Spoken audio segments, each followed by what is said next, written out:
تشریف پڑھیے اللہم صلی علی سیدنا مولانا محمد وعلی آلہ واصحابہ وسلم صلاۃ و سلاما علیک یا رسول اللہ صلی اللہ تعالی علیہ وسلم۔ حضرات، عشاء کے بعد سے آپ حضرات تشریف فرما ہیں اور اس جلسے کو سماعت کر رہے ہیں۔ 12 بجنے والا ہے، یعنی رات کا دوسرا پہر شروع ہونے والا ہے۔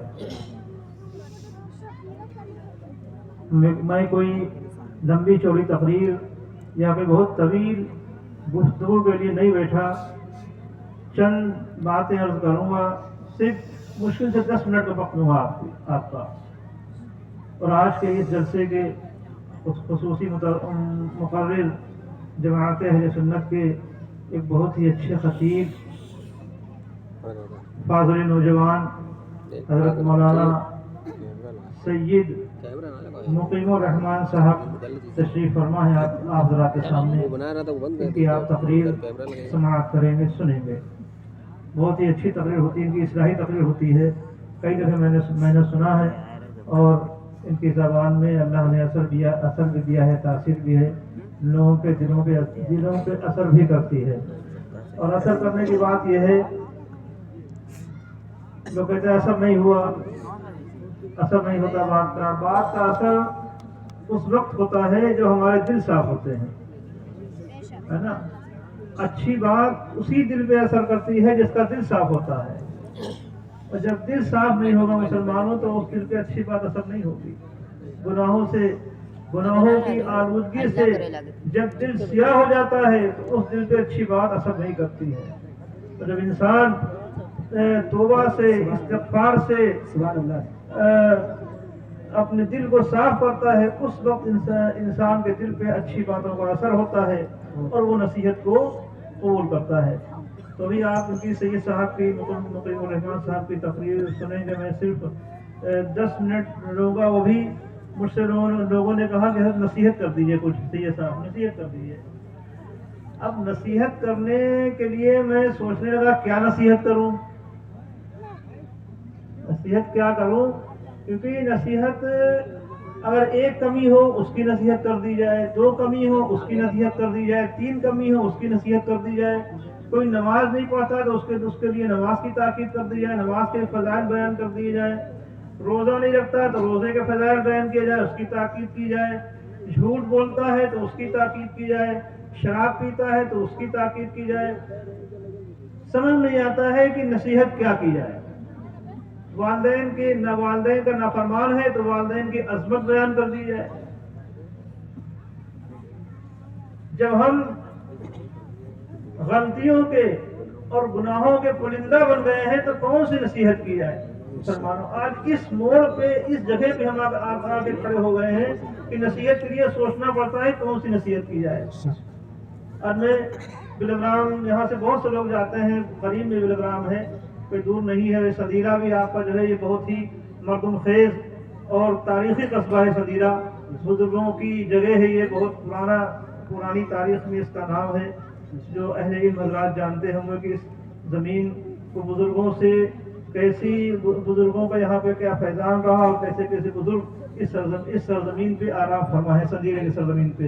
سب سے بڑے یہاں پہ حضرت ملا حمداللہ صاحب علیہ رحمہ، جنہوں کی شرح سلم حمدی لکھی ہوئی ہے، جو پڑھائی جاتی ہے، درس نظامیہ میں شامل ہے، عالم کے آخری کورس میں پڑھائی جاتی ہے شرح سلم حمدی۔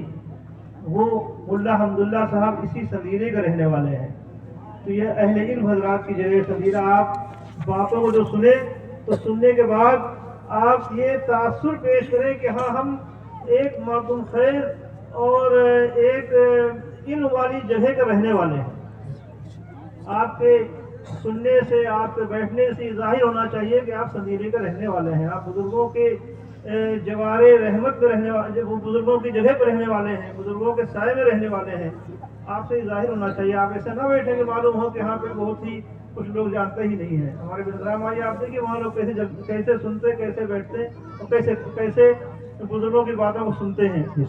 بہرحال میں عرض کر رہا تھا کہ نصیحت کون سی کی جائے. میرے یہاں بہت سے لوگ آتے ہیں, کل جمعرات سے 600 800 1000 آدمی آ جائے گا. لوگ اپنی اپنی پریشانی لے کر کے آتے ہیں, حضرت یہ پریشانی, گھر میں یہ دقت. اور سب سے زیادہ جو بات لوگ بتاتے ہیں مجھے آ کر کے کہ میری اولاد نافرمان ہے, میری اولاد نافرمان ہے.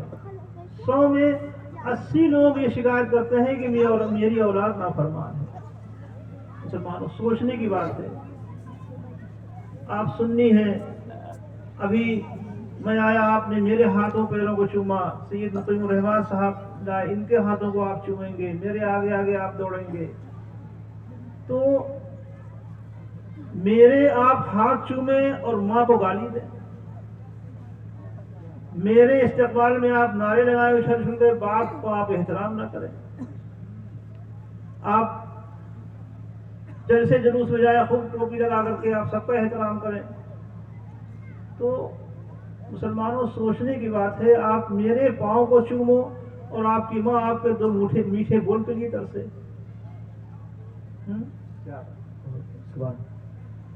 سمجھ میں نہیں آتا کیا نصیحت کی جائے. دل جو ہے خون کے آنسو ہوتا ہے قوم کے حالات کو دیکھ کر کے. سامنے آئے میرے پیر کو چوم رہے, وہی ماں آ کے شکایت کر رہی میرا بیٹا مجھے گالیاں دیتا ہے.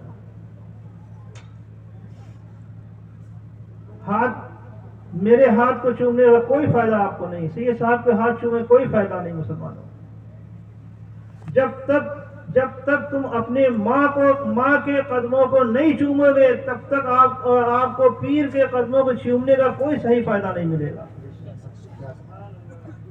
جب تک آپ اپنے باپ کا احترام نہیں کریں گے تو میرا استقبال کرنے سے, میرے آگے نعرے لگانے سے کوئی فائدہ نہیں ملے گا. میرے ہاتھ پاؤں چومنے کا, سید صاحب کے ہاتھوں کو چومنے کا, علماء کا استقبال کرنے کا صحیح فائدہ مسلمانوں اسی وقت ملے گا آپ کو جب آپ اپنی ماں کے قدموں کو چومیں گے اور اپنے باپ کا احترام کریں گے. تو آج کم سے کم اس جلسے میں آپ آئے ہیں, اور آنے کے بعد اس جلسے میں آپ تمام باتیں آپ کو بتائی جائیں گی, لیکن آپ یہاں سے یہ عہد کر کے اٹھیں کہ انشاءاللہ آج سے ہم اپنے ماں باپ کا احترام کریں گے, ان کی بات کو نہیں ٹالیں گے. اور اتنا بڑا مجمع مسلمانوں ہے, اس مجمع میں اتنے لوگ ہیں. اگر آپ نے صرف اسی بات میں عمل کیا کہ اپنی ماں کا احترام کریں گے, باپ کا احترام کریں گے, اور سچے دل سے آپ نے احترام کر لیا, تو اس ایک سچی توبہ سے, ماں کے احترام سے, اللہ تبارک و تعالی اس کی برکت سے آپ کی تمام برائیوں کو دور کر دے گا. لیکن توبہ سچی ہونا چاہیے. یہ نہیں کہ آپ نے ادھر سے سنا, ادھر سے نکال دیا, اور اس کا یہاں سے اٹھے آپ کو معلوم ہی نہیں کہ ہم جلسے میں ہم کو بتایا کیا گیا. تو اگر آپ نے یہ کیا, ادھر سنا ادھر نکال دیا, آپ کو باتیں بتائی گئیں, تو ظاہر سی بات ہے آپ کا بھی یہاں پہ آنا بے مقصد, اور ہم لوگوں کا بھی یہاں پہ آنا بیکار. آج ابھی لائے وہ لوگ ہنس رہے ہیں, دیکھو کئی دفعے دیکھا لوگ ہنس رہے ہیں, ٹھٹھے لگا رہے ہیں. کوئی ننگے سر بیٹھا ہوا ہے, 1-2 روپے کی ٹوپی تھی وہ بھی چلی گئی. کم سے کم آپ جلسے میں آئے ہیں, آپ نے سوچ کے آئیے, باوضو ہونا چاہیے, لیکن کم سے کم سر پہ ٹوپی ہونا چاہیے. احترام سے بیٹھیے, درود شریف پڑھیے. جب آپ درود پاک پڑھیں گے اور آپ کو اچھی باتیں بتائی جائیں گی تو آپ کے دل پہ وہ باتیں اثر کریں گی. اور ہنسی مذاق, ہا ہو, ٹھٹھے بازی, یہ سب چیزیں جب آپ کریں گے, ظاہر سی بات ہے جب آپ ہنسی مذاق کریں گے, بیٹھ کے ہنسیں گے, تو اچھی باتیں آپ کے دل پہ کیا اثر کریں گی. قرآن مجید میں اللہ تبارک و تعالی ارشاد فرماتا ہے کہ فَلْيَضْحَكُوا قَلِيلًا وَلْيَبْكُوا كَثِيرًا. ہنسو کم, رو زیادہ. ہنسو کم, رو زیادہ. حضرت سیدنا جنید بغدادی رحمۃ اللہ تعالی علیہ کو بعد وصال, ان کے انتقال کے بعد, ایک شخص نے خواب میں دیکھا اور پوچھا کہ حضور آپ کا انتقال ہو گیا, اللہ نے آپ کے ساتھ کیا معاملہ کیا؟ تو حضرت جنید بغدادی عرض فرماتے ہیں کہ میں نے بہت سے کام کیے, بہت سے سفر کیے, اور بظاہر اللہ کی راہ میں, اور تمام لوگوں کے پاس گیا, ان کو دین کی باتیں بتائیں, لیکن میرے کام کچھ بھی نہیں آیا, کچھ بھی میرے کام نہیں آیا. تو وہ شخص بڑا حیران ہوا کہ اتنے بڑے بزرگ حضرت جنید بغدادی سید الطائفہ ان کا لقب ہے, آپ نے نام سنا ہوگا. علماء تقریر بیان کرتے ہیں کہ ایک سید کی عقیدت میں انہوں نے اپنی اتنی بڑی کشتی ہار گئے، اس میں ان کو اتنا بڑا مقام مل گیا کہ سید طائفہ ان کو کہا گیا. تو وہ اتنے بڑے بزرگ اور ان کا اس طرح سے کہہ رہے ہیں کہ میرے کام کچھ بھی نہیں آیا. تو ان کا حضور پھر کیا ہوا؟ کہا کہ ہاں میں نے جو بھی کام کیے زندگی میں کچھ بھی میرے کام نہیں آیا، لیکن ہاں وہ لمحات، وہ چند لمحات جب رات کے سناٹے میں، تاریکی کے عالم میں دنیا سو رہی ہوتی تھی، کوئی جاگتا نہیں ہوتا، اس وقت تنہائی میں اندھیرے میں جا کر کے جب میں اپنی پیشانی کو رب کی بارگاہ میں رکھتا تھا اور آنکھوں سے آنسو گراتا تھا، اس وقت کے وہ آنسو، وہ چند لمحات میرے کام آ گئے. بتائیے. آج لوگ کہتے ہیں حضرت اجتماعی دعا ہے، دعا کر دیجئے. اجتماعی دعا بڑا اجتماعی دعا موبائل پہ چل رہا ہے، اس پہ چل رہا ہے، یہ سب اس پہ چل رہا ہے. اجتماعی دعا کر دیجئے، یہ کر دیجئے، وہ کر دیجئے. میرے پاس آئے وہ کیا دعا کرتے ہیں اجتماعی؟ تو صبح اٹھ کر سگریٹ دعا کر کے چل دے، تو نماز کا کہیں پتہ نہیں. دعا کرنا ہے عشاء کی نماز پڑھ کے لیٹو، 3 بجے رات میں اٹھو، اور اٹھنے کے بعد وضو کرو، تہجد کی نماز پڑھو، پھر 2 رکعت نماز حاجت پڑھو نفل. اس کے بعد پیشانی میں سر رکھ کے رب کی بارگاہ میں گڑ گڑاؤ. کیا میں یہاں پہ آیا، میں نے ہاتھ اٹھا کے تقریر کر دی، آپ نے نعرے تکبیر کر دیا، بس دعا ہو گئی. عشاء کی نماز پتہ نہیں کتنے لوگ اس میں ہوں گے جلسے میں جو عشاء کی نماز پڑھ کے بھی نہیں آئے ہوں گے. میرا خیال 75% لوگ ایسے ہوں گے جو عشاء کی نماز پڑھ کے نہیں، بغیر نماز پڑھے یہاں بیٹھے ہوں گے. 25% لوگوں نے نماز پڑھی ہوگی. بتائیے. اب جلسے میں آئے ہیں، میرے آگے پیچھے گھوم رہے ہیں، میرے ہاتھ چومنے کے لیے گھوم رہے ہیں، نماز پڑھائے. کیا فائدہ اسی عقیدت سے ہے؟ کاش کہ آپ عشاء کی نماز باجماعت پڑھ کے آئے ہوتے اور فجر کی نماز باجماعت جا کے پڑھے آپ، تو آپ کا یہاں پہ آنا ہی جو ہے وہ اس کا فائدہ ہی کچھ اور ہوتا آپ کو. لیکن یہ باتیں آپ کو اچھی نہیں لگیں گی، اچھی نہیں لگ رہی ہوں گی. ابھی میں فضیلت بیان کروں اور سیدھے اٹھا کر کے آپ کو جنت کے دروازے میں پہنچا دوں، بہت خوش ہو جائیں گے، نعرے لگیں گے، آپ بہت اچھی تقریر کر دی ہے نا. تو اپنے آپ کو سدھاریے.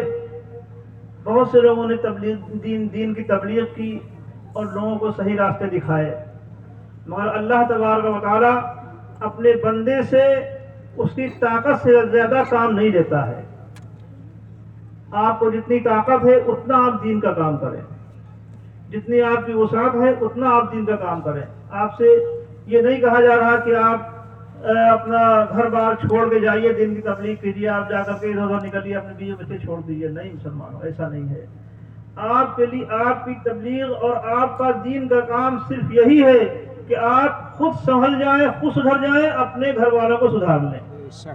سمجھ لیے کہ آپ نے دین کا کام کر دیا، اور آپ دوسروں کو صحیح راستہ دکھاتے رہے اور آپ کے گھر والے نہیں صحیح ہوئے تو اس کی کوشش ہوگی آپ سے.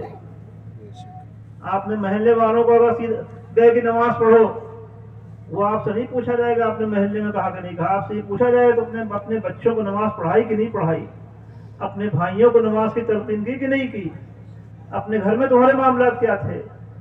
تو اس طرح سے مسلمانوں جلسے جلوس ہوتے ہیں، لیکن جلسوں کا اثر دکھتا کچھ اور ہے کہ معلوم ہوا سال میں 10 جلسے ہو گئے لیکن مسجد میں 10 نمازی نہیں پڑھے. جلسے سال میں 10 ہو گئے، 10 جواریوں نے جوئے سے توبہ نہیں کی.